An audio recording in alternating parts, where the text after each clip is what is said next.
8절부터 보면 포도나무에 대한 얘기가 나오죠. 8절에서 주께서 한 포도나무를 애굽에서 가져다가 민족들을 쫓아내시고 그것을 심으셨나이다 라고 했는데, 여기서 포도나무는 누구를 말하는 걸까요? 바로 이스라엘 민족입니다. 이스라엘 민족을 포도나무에 비유하는 것은 여기뿐만 아니라 성경에서 자주 등장하죠. 대표적인 것이 이제 구약에서는 이사야서 5장이고 신약에서는 요한복음 15장입니다.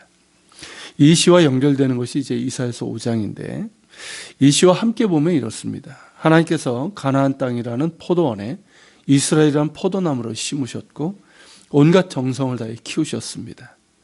여기까지는 이제 이사야 5장과 같은 내용이죠.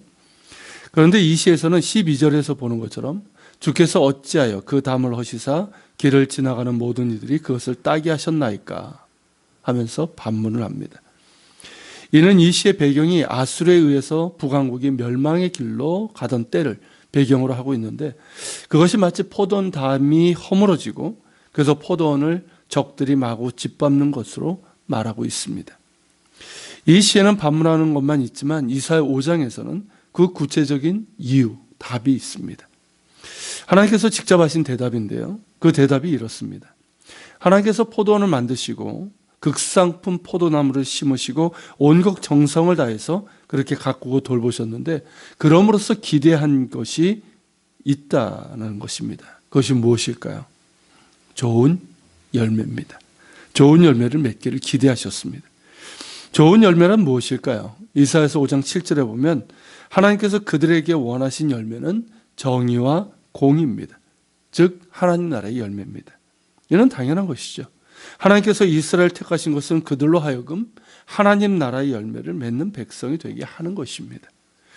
살아계신 하나님만을 경외하며 하나님의 공의와 사랑을 닮아가면서 그 열매, 즉 하나님 나라의 열매를 맺기를 바라셨습니다. 이것이 그들을 택하신 이유이고 그들이 맺어야 될 열매였습니다. 그런데 그들이 맺은 것은 좋은 열매가 아니라 어떤 열매? 들포도 열매, 즉 아무짝에도 쓸데없는 것들만 맺었다는 것이죠. 구체적으로는 7절에서 말하고 있는 것처럼 그들에게서 정의를 바라셨는데 그들은 포악을 행하였고, 그들에게 공의를 바라셨는데 도리어 그들 안에 있는 약한 자들, 사회적인 약자들, 억압받는 자들의 울부짖음으로 가득하다는 것입니다. 하나님 나라의 열매, 즉 공의와 사랑의 열매가 아닌 정반대의 것들로 가득하다는 것이죠. 이렇게 포도원에 심은 포도나무가 열매를 맺지 못하면 어떻게 해야 할까요? 당연히 베어버리든지 아예 포도원을 없애버리는 것입니다. 하나님께서 그렇게 하시겠다는 거예요. 포도원의 담을 허물고 황폐하게 할 것이다. 그리고 실제로 그렇게 되었죠. 이 시에서는 아직 남북왕국이 멸망하기 전이어서 이 포도나무를 구해달라고, 이스라엘을 구해달라고 간구하고 있지만 그러기엔 너무 늦은 것이죠. 그들이 맺은 열매로는 도저히 하나님의 궁율과 자비를 기대하기 어려운 상태가 되었습니다. 자신들은 완전히 썩어가서 그러고 있는 것도 모르고 계속해서 하나님께 돌아가기를 거절하고 죄악과 불순종 가운데 있었으니 아삽의 후손과 같은 몇몇 사람들이 기도한들 과연 하나님의 준엄한 심판을 피할 수 있었겠습니까? 너무 늦은 것이죠. 하나님 나라의 열매를 맺기 위해서 이스라엘 택하셨다는 것은 우리에게도 동일한 부르심이고 부르심의 목적이기도 합니다. 하나님께서는 우리를 예수 그리스도 안에서 택하셨는데 그 이유는 다른 데 있잖아요. 물론 우리를 이제 사랑하신 것이 가장 근본적인 이유지만 우리가 하나님 나라의 열매를 맺는 백성이 되는 데 있습니다. 그런데 우리 역시 자꾸만 이스라엘 백성의 전철을 밟고 있는 것은 아닌가 싶을 때가 있습니다.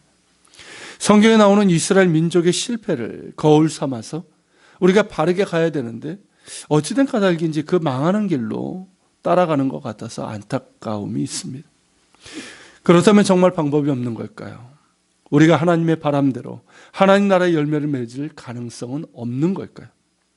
감사하게도 예수님께서는 그 가능성에 대해서 알려주셨습니다. 그것이 바로 요한복음 15장에 있는 포도나무의 비유입니다.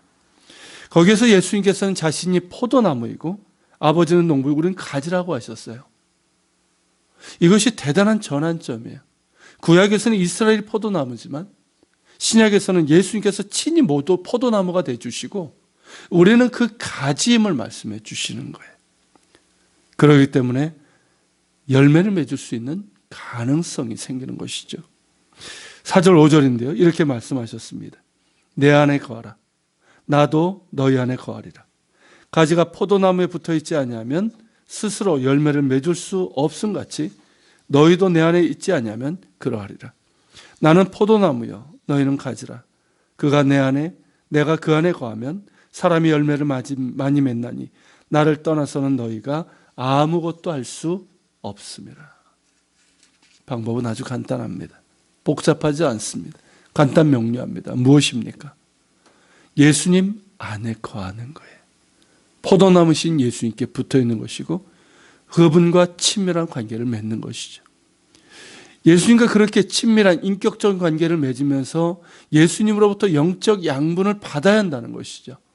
예수님이라는 포도나무에 붙어 있어서 그 양분을 받는 가지, 그리고 주님과 동행하는 그 가지는 자연히 예수님이라는 열매를 맺게 됩니다. 포도나무의 열매가 제대로 맺어 상품 가치가 있을 때는 5년이 지나야 됩니다. 즉 처음에는 더디고 그 열매도 작지만 계속해서 예수님 안에 거하면, 예수님께 붙어 있으면 결국 예수라는 열매를 맺게 되는 것이죠. 그리고 그 열매는 구체적으로 무엇일까요? 예수님께서는 요한복음 15장에서 그것이 사랑이라고 하셨습니다. 맞는 말이죠.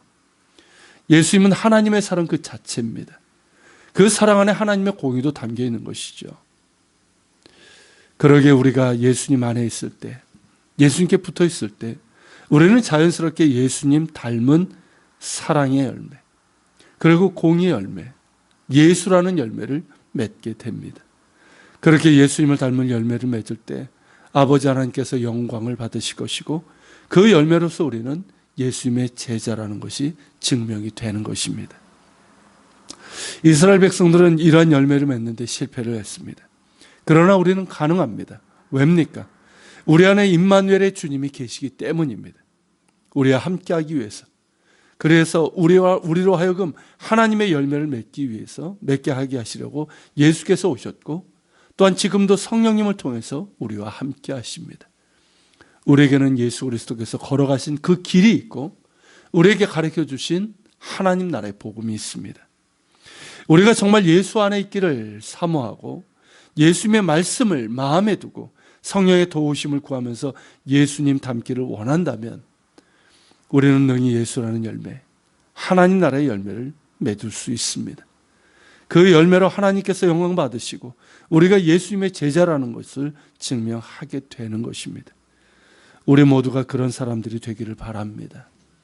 이제 내일이 임마누엘의 예수님께서 이 땅에 오신 성탄절인데 우리와 함께 하시기 위해서 오신 예수님께 꼭 붙어 있어서 예수 닮은 열매, 하나님 나라의 열매를 맺어가는 우리 모두가 될 수 있기를 축원합니다.